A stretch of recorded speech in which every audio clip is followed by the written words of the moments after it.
Hello friends, कैसे हैं आप सब। तो डियर, आज का क्लास जो है इसमें हम लोग प्रीवियस से क्वेश्चन डिस्कस करेंगे।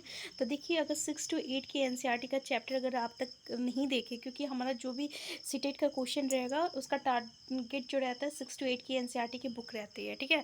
तो ये इसका डिस्कशन ऑलरेडी हम लोग कर चुके हैं और कुछ कुछ इंपॉर्टेंट टॉपिक हम लोग डिस्कस कर रहे हैं। तो अगर आप अभी तक नहीं देखे तो आप प्ले लिस्ट में जाके देख सकते हैं। चलिए हम लोग स्टार्ट करते हैं आज का क्लास। पहला क्वेश्चन देखिए, कंदरिया महादेव मंदिर का निर्माण किस राजवंश के राजा के द्वारा करवाया गया। पहला ऑप्शन है चोल वंश, दूसरा ऑप्शन है चंदेल वंश, तीसरा ऑप्शन है राजपूतों द्वारा और चौथा ऑप्शन है चालुक्यों द्वारा। हमारा आंसर बी हो जाएगा चंदेल वंश द्वारा। आंसर बी जो रहेगा करेक्ट आंसर हो जाएगा चंदेल वंश द्वारा।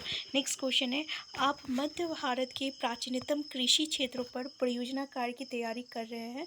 आप छात्रों को निम्न में से किस क्षेत्र के बारे में जानकारी प्राप्त करने के लिए कहेंगे। जयंतिया पहाड़ियाँ, विंध्य पहाड़ियाँ, अरावली पहाड़ियाँ और कीरथार पहाड़ियाँ। आंसर बी हो जाएगा विंध्य पहाड़ियाँ हो जाएगा आंसर बी।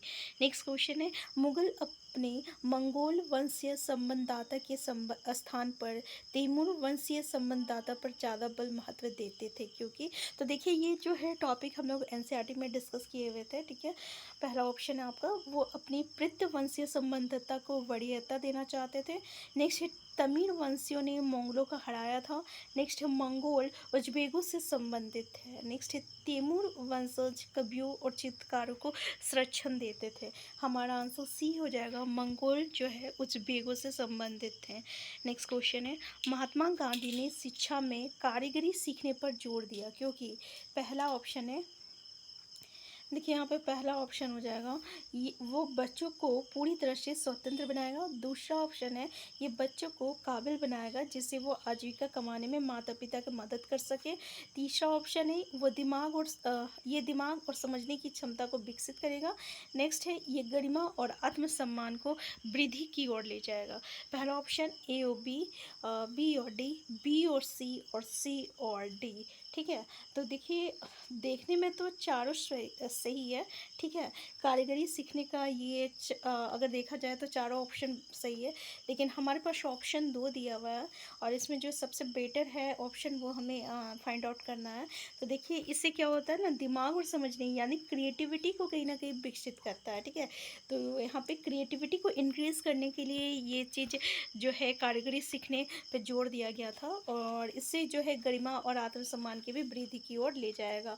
तो आंसर सी और डी यानी आपका आंसर डी जो रहेगा करेक्ट आंसर हो जाएगा। नेक्स्ट है, दिए गए विकल्प को पढ़िए तथा नीचे दिए गए उपयुक्त विकल्पों का चुनाव कीजिए। कथन बोल रहा, संयुक्त क्षेत्र के उद्योगों का स्वामित्व व संचालन राज्यों और व्यक्तियों अथवा व्यक्तियों के समूह द्वारा होता है। कथन, अमूल डेयरी संयुक्त क्षेत्र का उद्योग है, यानी ये आर होना चाहिए, ए और बी होना चाहिए। तो ए बी दोनों सत्य है, ए बी दोनों असत्य है। ए सत्य है और बी असत्य है। तो यहाँ पे जो है ये आपका ए सत्य है और बी जो है ये आपका गलत है, मतलब असत्य है। नेक्स्ट है, ऑल इंडिया मुस्लिम लीग के विषय में इन वाक्यों पर विचार कर सही विकल्प चुने। पहला ऑप्शन ए बोल रहा, मुस्लिम लीग ने मुसलमानों के लिए अलग निर्वाचिका की मांग की थी। दूसरा ऑप्शन बोल रहा, मुस्लिम लीग ने बंगाल विभाजन का समर्थन किया। तीसरा है, मुस्लिम लीग की स्थापना 1907 में हुए कांग्रेस विभाजन का मुख्य कारण थी। तो केवल ए सही है, बी सही है, ए बी दोनों सही है या बी और सी दोनों सही है। आंसर हमारा सी हो जाएगा, ए बी जो है ये दोनों सही है, ठीक है। नेक्स्ट क्वेश्चन है, ऑल इंडिया मुस्लिम लीग के विषय में नेक्स्ट क्वेश्चन है, मध्यमार्गी राष्ट्रीय नेताओं के निवेशवाद के विरुद्ध संबंधित निम्न वाक्यों पर विचार कर सही विकल्प चुनें। पहला ऑप्शन है, मध्य मार्गी नेता अंग्रेजी राज के भाषणों द्वारा आलोचना करते थे और अपने प्रतिनिधियों को जनता को संगठित करने के लिए देश के विभिन्न भागों में भेजते थे। देखिए, हमारा जो एसएसटी जो है 60 मार्क्स का क्वेश्चन रहता है, इसमें से आपको 20 क्वेश्चन जो रहता है ना, इसी तरह लंबा लंबा क्वेश्चन देखने को मिलता है। यहाँ तो और भी शॉर्ट देख रहा है क्योंकि यहाँ पे सही तरीके से आपको यहाँ पे दिखाया नहीं गया है, इसलिए, ठीक है। तो इसको जो है अगर सही तरीके से दिखाया जाए तो ये क्वेश्चन और भी बड़ा दिखेगा। तो क्वेश्चन को देख के डरना नहीं है हमें। ठीक है, तो पहला ऑप्शन क्या बोल रहा कि मध्य मार्गी नेता अंग्रेजी राज के भाषणों द्वारा आलोचना करते थे और अपने प्रतिनिधियों को जनता को संगठित करने के लिए देश के विभिन्न भागों में भेजते थे। नेक्स्ट है, मध्य मार्गी नेताओं के विचार में अंग्रेज स्वतंत्रता और न्याय के विचारों का आदर करते थे, अतः वह भारतीयों को न्यायोचित मांगे मान लेंगे। यानी ए बी दोनों सही है और एक ही सही व्याख्या करता है, ए बी दोनों सही है परंतु एक ही सही व्याख्या नहीं करता। क्वेश्चन फिर से देखिए कि मध्य मार्गी नेताओं के विचार में अंग्रेज स्वतंत्रता और राज्य के विचारों का आदर करते थे, अतः वह भारतीयों को न्यायोचित मांगे मान लेंगे। तो बिल्कुल ये भी जो है ये सही है, ये भी सही है और ये जो है इसकी सही व्याख्या करता है। तो आंसर ए जो रहेगा ये इसका करेक्ट आंसर हो जाएगा। नेक्स्ट है, भारत का संविधान लागू किया गया है 26 जनवरी कब? 1949, 1950, 1951, 1952। हमारा आंसर बी हो जाएगा, 1950 हो जाएगा, 26 जनवरी 1950 हो जाएगा। नेक्स्ट क्वेश्चन है, निम्नलिखित में से कौन सा पुराने वलित पर्वत का उदाहरण है? वास, चेस, Himalaya, Ural, mount Kilimanjaro. Answer C हो जाएगा, यूराल हो जाएगा। ठीक है, आपको ये बताना है ये जो यूराल है किसके बीच में है, सो आपको बताना है। ठीक है, तो कमेंट बॉक्स में ज़रूर बताइएगा। नेक्स्ट है आपका, कर्क रेखा निम्नलिखित में से कौन से क्षेत्र से गुजरती है? अरावली श्रृंखला, विंध्य श्रृंखला, पश्चिमी घाट और आपका ढक्कन पठार।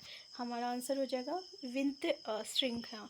नेक्स्ट है, वनस्पति के संदर्भ में निम्नलिखित कथनों पर विचार करें और सही विकल्प का चयन कीजिए।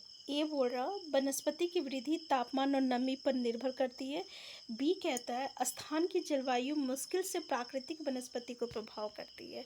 नेक्स्ट है, स्थान विशेष पर ढाल एवं मिट्टी की परत की मोटाई जैसे कारकों उस स्थान की वनस्पति के प्रकार में योगदान देते हैं। ए बी दोनों सही है, बी सी दोनों सही है, ए और सी दोनों सही है, या आपका ए बी और सी दोनों सही है। अब एक बात बताइए, हम लोग जो है ये देखे हैं कि जलवायु जो है ये आपका प्राकृतिक वनस्पति को प्रभाव करती है, लेकिन बोल रहा मुश्किल से प्रभाव करती है, ये तो ऐसा नहीं है ना भाई, ये तो आपका प्रभावित करती है। ठीक है, तो ये जो है गलत है, यानी ए और सी सही है। हमारा आंसर सी जो रहेगा करेक्ट आंसर हो जाएगा। नेक्स्ट क्वेश्चन है, निम्न में से किस फलों की कृषि के कारण विश्व का फलोद्यान कहा गया है? उष्णकटिबंधीय घास स्थल, शंकुधारी वन, भूमध्य सागरीय प्रदेश और शीतोष्ण सदाबहार वन। आंसर क्या हो जाएगा? आंसर सी हो जाएगा, भूमध्य सागरीय प्रदेश हो जाएगा।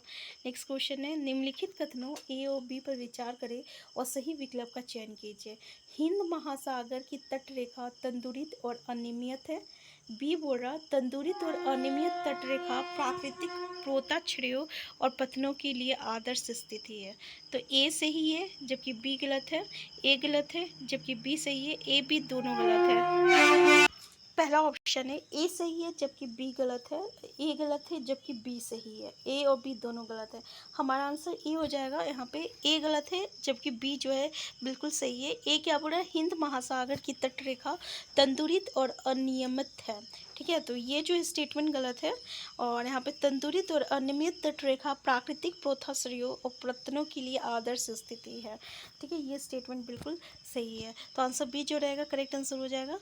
नेक्स्ट है, दी गई ए और बी विशेषताओं के आधार पर वायुमंडल की परत की पहचान कीजिए।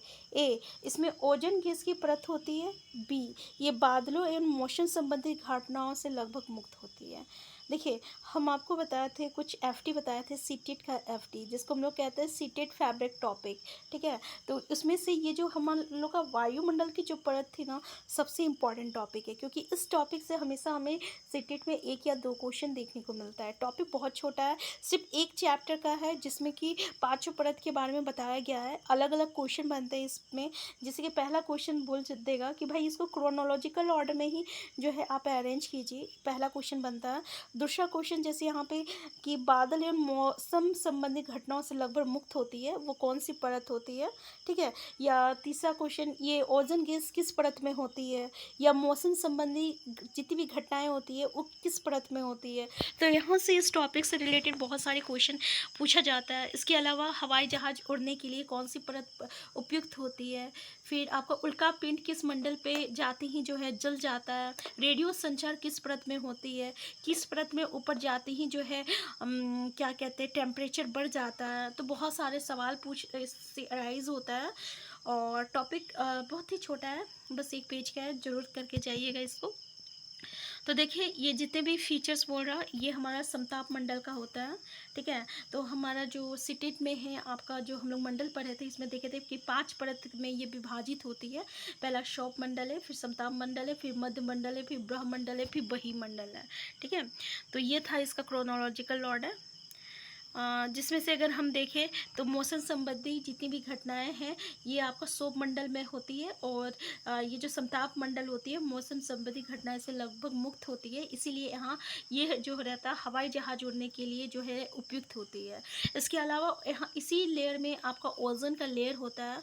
आपको पता है ना कि ओजोन लेयर क्या करता है। ओजोन लेयर जो रहता है हमारे जो क्या कहते हैं सूर्य से जो हानिकारक जो गैसेस होती है उसको ये ट्रैप कर लेता है और ज़मीन पर ये आने नहीं देता है, ठीक है। मध्य मंडल में क्या होता है, तो यहाँ पे जैसे ही आपका उल्का पिंड आता है ना मध्य मंडल में आते ही जो है जल जाती है। रेडियो संचार ब्रह्मंडल में होती है, ठीक है। तो ये था कुछ क्वेश्चन। नेक्स्ट है, स्टिल्ट पर मकान क्यों बनाए जाते हैं। पहला ऑप्शन है ये देखने में अच्छे लगते हैं और कम लागत में बन जाते हैं। दूसरा ऑप्शन है ये पहाड़ी क्षेत्रों के लिए उपयुक्त होता है। नेक्स्ट ऑप्शन है ये वर्षा ऋतु में घरों को जल जमाव से बचाते हैं।